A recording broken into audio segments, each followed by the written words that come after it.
चुनाव आयोग ने जारी की 4 करोड़ 2 लाख लोगों की वोटर लिस्ट। उधर सरकार की हो गई कैबिनेट बैठक। पंचायत चुनाव पर आया बड़ा फैसला, कब डलेंगे पंचायत चुनाव के वोट, वही आज आपको इस चर्चा में जानने को मिलेगा। चर्चा के लिए वरिष्ठ पत्रकार नीरज शर्मा जी हमारे साथ हैं। नमस्कार सर। नमस्कार मैडम। हाँ, खींचतान अभी भी जारी है और डेट्स का अभी कोई अंदाजा लगाया नहीं जा सकता। मीटिंग लगातार चल रही है, चीजें एक तरफ पॉजिटिव हो रही हैं। जो लोग बेसब्री से इंतजार कर रहे हैं कि कब होंगे सरपंची का चुनाव, उनके लिए भी पॉजिटिव खबरें आ रही हैं। और जिनको लग रहा है कि अभी अड़ंगा लगेगा, सरकार कराने के मूड में नहीं है या कोर्ट नहीं होने दे रहा है, टेक्निकल रीजन है, अड़ंगे भी लगातार लगे हुए हैं। तो चीजें पॉजिटिव नेगेटिव दोनों एंगल से चल रही हैं। एक तरफ आज चुनाव आयोग ने वोटर लिस्ट जारी कर दी, 4 करोड़ 2 लाख लोगों की वोटर लिस्ट जारी हुई है, जिससे बड़ी संख्या में लोग उम्मीद कर रहे हैं कि जल्दी तारीखों का ऐलान भी हो सकता है। लेकिन कई टेक्निकल रीजंस हैं जिनकी वजह से अभी मामला अटका हुआ है, डेट अभी तक फाइनल नहीं हुई है। अच्छा सर, आज वोटर लिस्ट तो सामने आ गई है, तो कब डेट, मतलब डेट कितना का रही है, डेट का कितनी जल्दी ऐलान हो जाए? डेट ही है, देखिए डेट में अभी मामला कुछ टेक्निकल अटका हुआ है। जो वो अभी जो चर्चाओं में चल रहा है वो वैसा है कि चुनाव आयोग ने अभी 6 महीने का समय और मांगा है कि भैया चुनाव आयोग अपनी रिपोर्ट फाइनल करके हमें देगा, उसके हिसाब से हम सीट्स का बंटवारा करेंगे कि कौन सी सीट कहां किस कैटेगरी के लिए रिजर्व रहेगी। तो सीटों का असल में वो खाका तय होने में दिक्कत आ रही है, वो परेशानी आ रही है, वो तय नहीं हो पा रहा है कि कौन से पंचायत का क्या कैटेगरी रहेगा, कहां से क्या सीट्स रिजर्व रहेंगे। और आगे कहीं ऐलान के बाद मामला फिर कोई कोर्ट चले जाए, कोई व्यक्ति कोर्ट, कोई जगह क्षेत्र का नेता, कोई कैसा भी कोर्ट चले जाए और उससे फिर मामला अटक जाए। उस वजह से सरकार पहले ही पक्का करके एक पूरा खाका बनाकर उतारने की योजना में, जिसकी वजह से मामला लेट हो रहा है। ओबीसी आयोग अभी तक अपनी रिपोर्ट नहीं दिया है, जिसकी वजह से मामला अभी भी अटका हुआ है। 6 महीने का समय सरकार ने कोर्ट में मांगा है अभी इसके लिए। सरकार ने कैबिनेट बैठक भी की है, तो उसमें पंचायत चुनाव को लेकर क्या कुछ निकला है? सरकार का क्या रुख है? डेट्स को लेकर देखिए, डेट्स को लेकर अभी ऐसा कोई कॉन्क्रीट बाहर नहीं आया कि डेट्स को लेकर कुछ कैबिनेट बैठक में कुछ मामला फाइनल हुआ हो। लेकिन हाँ, 2-3 कुछ इंपॉर्टेंट चीजें फाइनल हुई। पहला कि 2 बच्चों से ज्यादा जिनके बच्चे हैं वो चुनाव लड़ पाएंगे। पहले रिस्ट्रिक्शन थी, अब ज्यादा लोगों को मौका मिलेगा। सरकार ने आज की कैबिनेट बैठक में साफ कर दिया कि जिनके 2 बच्चे से ज्यादा हैं वो सरपंच या पंच का चुनाव लड़ सकते हैं, प्रत्याशी के रूप में मैदान में उतर सकते हैं, तो ज्यादा लोगों को मौका मिलेगा। दूसरा, वहीं चर्चा चल रही थी कि अनपढ़ लोग भी चुनाव लड़ पाएंगे। वैसा इस चीज पर कोई अपडेट सरकार की तरफ से नहीं है। जैसी व्यवस्था पहले थी एज इट इज उसको वैसा रखा गया है, इसमें कोई चेंजेस नहीं किए हैं, विच वॉज एक्सपेक्टेड। जो लोग उम्मीद कर रहे थे कि इसमें चेंज किया जाएगा, 10वीं पास कर दिया जाएगा, 12वीं पास कर दिया जाएगा, रिस्ट्रिक्टेड कर दिया जाएगा, उसमें कोई चेंज अभी करंट सरकार ने नहीं किया है।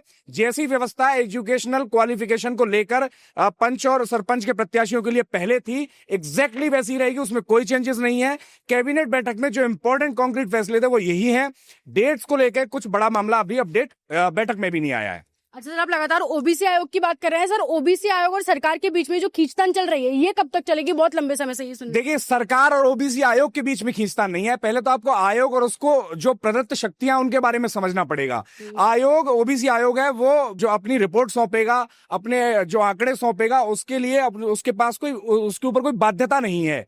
अब अगर नहीं हो पाता, अब ओबीसी आयोग, आप फर्ज कीजिए ओबीसी आयोग सरकार को कह दे कि आप करवा लीजिए, कैसे करेंगे आप, कर लीजिए, तो कैसे क्या कीजिएगा? सरकार ट्रांसफर कर देगी ओबीसी आयोग में जो अधिकारीगण बैठे हुए हैं। जो चीज जिस तरह से होनी है वो उसी तरह से होगी। जादू से तो एकदम से कुछ नहीं हो सकता। आयोग भी इसमें स्वयं कुछ नहीं कर सकता है।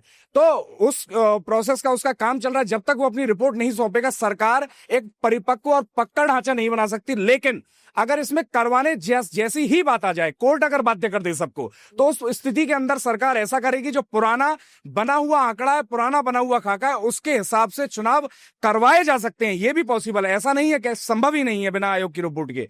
कोर्ट अगर आदेश देता है और बाध्य किया जाता है सरकार को और चुनाव आयोग को, तो चुनाव करवाने रहेंगे। तो पुराने जो इलेक्शन टाइम की जो रिपोर्ट है उसके हिसाब से खाका बनाकर और वही से उतार दिया जाएगा और अप्लाई कर दिया जाएगा। बट ये टेक्निकली उन लोगों के साथ अहित होगा, फिर वो कोर्ट जाएंगे। शायद हो सकता है इसकी वजह से और मामला खिंच जाए कि ये कई ऐसी सीट्स हैं, आप कल्पना कीजिए, जहां जो लंबे समय से जनरल रिजर्व है और वहां एससी आय कर रहा है, एसटी आय कर रहा है कि इसको सीट को रिजर्व हो, फिर यहां से हम लोग चुनाव लड़े, जब जीतने की ज्यादा संभावनाएं होंगी। कई जगह पे एससी रिजर्व है, वहां जनरल आय कर रहा है कि कभी खुले तो जनरल कैटेगरी का व्यक्ति भी अपने क्षेत्र से चुनाव लड़े, तो वो चीजें फिर बाद में अटक जानी। इसीलिए ओबीसी आयोग की रिपोर्ट भी अपने आप में काफी इंपॉर्टेंट है। अच्छा सर, आप अब लगातार बोल रहे थे कि सरकार 6 महीने का वक्त मांग रही है, तो अगर कोई सरकार को 6 महीने का वक्त चाहिए तो फिर हाई कोर्ट की डेडलाइन का क्या होगा, जो 15 अप्रैल की डेडलाइन है? देखिए, हाई कोर्ट ने डेडलाइन दिया, कानून नहीं बना दिया जो सरकार उसके लिए बाध्य हो जाए। डेडलाइन दे देना, एक तरह से टारगेट दे देना है। अब आप भी अब किसी भी कॉर्पोरेट लाइफ में आप अपनी टीम में बात कर लीजिए, आपको भी अपनी टीम की तरफ से एक डेडलाइन आप अपनी टीम को देती होंगी, आपको मिलती होगी। अब पूरी भरसन कोई कोशिश की जा रही है उसको कंप्लीट करने की या उसको अचीव करने की। अब वो नहीं हो पा रहा है तो ऐसा तो नहीं कोर्ट सरकार को सूली चढ़ा देगा या सरकार आयोग को सूली चढ़ा देगा। ऐसा कोई किसी के लिए बात नहीं है। कोर्ट ने कोई कानून इसके लिए नहीं बनाया है। डेडलाइन दी थी, उसको पूरी करने की सरकार कोशिश करे। अगर नहीं हो पाती है तो कौन ही क्या कर सकता है। अब चीजें चल रही हैं। अब देखिए, सबको उम्मीद है कि जल्दी ही चुनाव हो, हमें भी उम्मीद है जल्दी ही चुनाव हो, और संभवतः दर्शकों को भी उम्मीद है जल्दी ही चुनाव होंगे। जी। अच्छा सर, ये जो चुनाव इतने ज्यादा लेट हो रहे हैं, इससे सबसे ज्यादा नुकसान किसको हो रहा है? नुकसान असल में जनता को है, साफ तौर पे, क्योंकि आपको एक चुना हुआ नेतृत्व, जब अभी कलेक्टर्स जो हैं वो प्रशासक हैं गांव के। पूर्व सरपंचों को कुछ समय के लिए पदभार दिया गया था, लेकिन आप समझिए लंबे समय से आप सरपंच हैं, अंतिम समय चल रहा था, वो कैसी ही सरपंची कर रहे होंगे, कैसा शासन कर रहे होंगे अपने गांव या पंचायत के ऊपर। अब कलेक्टर्स को पदभार दे रखा है, ये वॉलीबॉल की तरह पंचायत का विकास इधर से उधर झूल रहा है। असल में नुकसान हो रहा है ग्राम पंचायत के लोगों का, जनता का। जहां अब चुनाव होते तो वहां बजट आता, वो पैसा उसमें लगता, तो निश्चित तौर पर इसमें अंत में नुकसान सिर्फ जनता का ही हो रहा है और किसी का नहीं। बहुत शुक्रिया सर आपकी राय के लिए।